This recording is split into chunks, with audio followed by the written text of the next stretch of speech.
क्या आप जीवन के संघर्षों से परेशान हैं? क्या ऐसा लगता है कि हर दिशा में समस्याएं ही समस्याएं हैं? यदि हाँ, तो शायद आपको भगवान श्री कृष्ण के अमूल्य ज्ञान की ओर देखना चाहिए। भगवत गीता, जो महाभारत के युद्ध के दौरान अर्जुन को भगवान श्री कृष्ण द्वारा दिए गए उपदेशों का संग्रह है, केवल एक धार्मिक ग्रंथ नहीं है। यह जीवन को समझने और उसे सही दिशा में ले जाने की कुंजी है। आज इस वीडियो में हम जानेंगे भगवत गीता से 5 ऐसे अद्भुत सबक जो आपके जीवन को बेहतर बना सकते हैं। इनमें से हर एक सबक हमारे जीवन से जुड़ा है, लेकिन 5वां सबक तो आपकी सोच ही बदल देगा। तो आइए शुरू करते हैं। भगवत गीता हमारे सनातन धर्म का एक पवित्र ग्रंथ है, जिसे गीता के नाम से भी जाना जाता है। महाभारत के युद्ध से पहले अर्जुन, जो कौरवों के खिलाफ युद्ध करने के लिए तैयार हो रहे थे, संशय में आ गए। उन्होंने अपने परिवार और रिश्तेदारों के खिलाफ युद्ध करने से मना कर दिया। तब भगवान श्री कृष्ण ने उन्हें जीवन और कर्तव्य का मर्म समझाया। गीता केवल युद्ध के संदर्भ में सीमित नहीं है, यह हर युग और हर व्यक्ति के लिए है। चाहे आप एक छात्र हो, एक गृहस्थ या एक साधक, भगवत गीता में हर समस्या का समाधान है। अब आइए गीता के उन 5 जीवन सबकों पर चर्चा करें जो हर व्यक्ति को जानना चाहिए। गीता का सबसे प्रसिद्ध श्लोक है, कर्मण्येवाधिकारस्ते मा फलेषु कदाचन, अर्थात आपका अधिकार केवल कर्म करने में है, फल की चिंता करने में नहीं। यह जीवन का सबसे बड़ा सत्य है। जब हम किसी कार्य को करते हैं तो अक्सर हम उसके परिणाम के बारे में सोचते हैं। यही चिंता हमारी ऊर्जा और एकाग्रता को कमजोर कर देती है। भगवान श्री कृष्ण हमें सिखाते हैं कि हमें अपने काम पर ध्यान देना चाहिए और परिणाम की चिंता ईश्वर पर छोड़ देनी चाहिए। कल्पना कीजिए कि आप परीक्षा की तैयारी कर रहे हैं। यदि आप परिणाम के बारे में सोचकर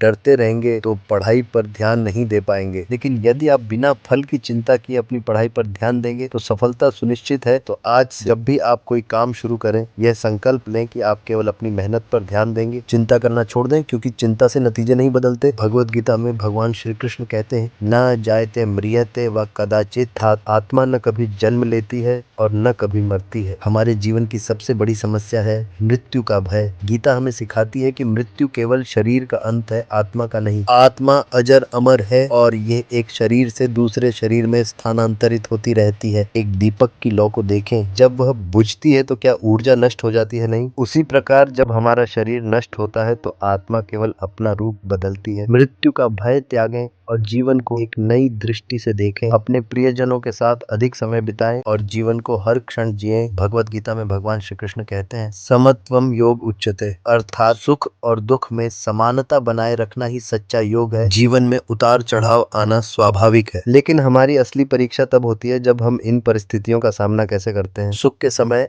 अभिमान और दुख के समय निराशा से बचने का नाम ही योग है। महाभारत में अर्जुन को जब अपार शक्तियां मिली तो वे अहंकार से दूर रहे। वहीं अभिमन्यु की मृत्यु के समय उन्होंने अपनी भावनाओं को नियंत्रित किया। अपनी भावनाओं पर नियंत्रण रखना सीखें। ध्यान और प्राणायाम के माध्यम से मन की शांति प्राप्त करें। भगवान श्री कृष्ण कहते हैं, स्वधर्मे निधनम श्रेयः परधर्मो भयावह, अर्थात स्वयं के धर्म का पालन करना ही श्रेष्ठ है, चाहे उसमें मृत्यु क्यों न हो। हर व्यक्ति का अपना धर्म होता है। हमारा धर्म हमें ही निभाना चाहिए, दूसरों की राह पर चलने का प्रयास नहीं करना चाहिए। एक किसान का धर्म खेती करना है, न कि किसी योद्धा का काम करना। यदि किसान योद्धा बनने का प्रयास करेगा तो वह दोनों जगह असफल होगा। अपने कर्तव्यों को पहचाने और उन्हें पूरी ईमानदारी से निभाएं। दूसरों की नकल करने के बजाय अपने जीवन के उद्देश्य पर ध्यान दें। भगवान श्री कृष्ण कहते हैं, यद भावम तद भवति, अर्थात जैसे हमारे विचार होते हैं वैसा ही हमारा जीवन बनता है। हमारे विचार हमारी वास्तविकता बनाते हैं। यदि हमारे विचार सकारात्मक हैं तो हमारा जीवन सकारात्मक दिशा में चलता है, लेकिन यदि हम नकारात्मक सोच रखते हैं तो हम समस्याओं में ही उलझे रहते हैं। महाभारत में दुर्योधन हमेशा नकारात्मक सोचता था। उसने अपने पूरे जीवन में दूसरों की बुराई और द्वेष किया और परिणाम स्वरूप उसे केवल दुख ही मिला। हर दिन सकारात्मक सोच का अभ्यास करें। ध्यान और सकारात्मक शब्दों का उपयोग करके अपनी सोच को बदलें। भगवत गीता केवल एक धार्मिक ग्रंथ नहीं बल्कि जीवन का मार्गदर्शक है। भगवान श्री कृष्ण के ये 5 सबक हमें सिखाते हैं कि कैसे अपने जीवन को सरल, शांतिपूर्ण और उद्देश्यपूर्ण बनाया जाए। अब यह आप पर निर्भर करता है कि आप इन सबकों को अपने जीवन में कैसे अपनाते हैं। याद रखें, परिवर्तन अंदर से शुरू होता है। कर्म करते रहो और फल की चिंता छोड़ दो। यही गीता का सार है और यही जीवन का सत्य। जय श्री कृष्णा।